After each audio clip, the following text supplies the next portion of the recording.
भगवान पर भरोसा। एक गांव में एक साधु रहता था। वो हमेशा पेड़ के नीचे बैठकर भगवान की भक्ति करता था। उसको अपनी भक्ति पर पूरी श्रद्धा थी। वो भगवान पर पूरा भरोसा रखते थे। एक दिन गांव में बहुत बारिश होने लगी। गांव के सारे नदी नालों में पानी भरने लगा। गांव के सारे लोग अपना सामान लेकर दूसरे गांव में बसने लगे। गांव के लोगों ने जाते जाते साधु से कहा कि महाराज, आप भी हमारे साथ दूसरे गांव में चलिए, क्योंकि यहाँ पर रहना खतरों से भारी है। साधु ने कहा कि मुझे भगवान पर पूरा भरोसा है और मुझे अपने भगवान बचाने के लिए जरूर आएंगे। साधु ने ऐसा बोलकर गांव वाले के साथ दूसरे गांव में जाने के लिए मना कर दिया। सभी गांव वाले चले गए। कुछ देर के बाद बारिश बहुत ज्यादा होने लगी और पानी साधु के घुटने तक आ गया। उसी वक्त एक गाड़ी वाला वहां से गुजर रहा था और उसने इस साधु को देखा और साधु से कहा कि आप मेरे साथ चलिए, मैं आपको इस गांव से बाहर ले जाता हूँ। साधु ने कहा कि आप जाइए, मुझे मेरे भगवान बचाने के लिए जरूर आएंगे। वो गाड़ी वाला भी वहां से चला गया।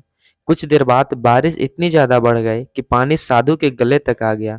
तभी एक नाविक वहां से गुजर रहा था और उस साधु को देखा और कहा कि आप मेरे साथ चलिए, मैं आपको इस गांव से बाहर ले चलता हूँ।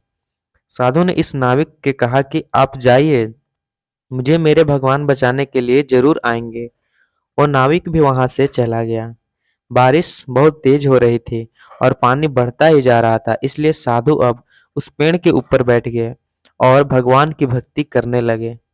कुछ देर बाद वहां से बचाव कर्मी हेलीकॉप्टर लेकर गुजर रहे थे और उन्होंने इस साधु को देखा। उन्होंने साधु से कहा कि आप हमारे साथ चलिए, हम आपको बचाते हैं। इस बार भी साधु ने यही कहा कि आप जाइए, मुझे मेरे भगवान बचाने के लिए जरूर आएंगे।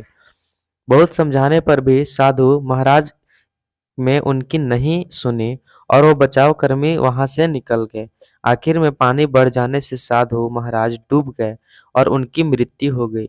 मृत्यु के बाद जब साधु भगवान के पास गए और भगवान से पूछा कि मैंने मेरी सारी जिंदगी आपकी भक्ति की और आप पर पूरा भरोसा की, फिर भी आप मुझे बचाने क्यों नहीं आए? भगवान ने कहा कि तुमसे किसने कहा कि मैं तुम्हें बचाने के लिए नहीं आया था?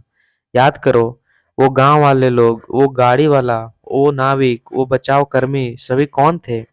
वो सभी मेरे भेजे हुए दूत तो ही थे, पर तुमने सही अवसर की पहचान नहीं की और उसी वजह से तुम्हारी मृत्यु हो गई। तो दोस्तों, कैसी लगी आपको ये स्टोरी?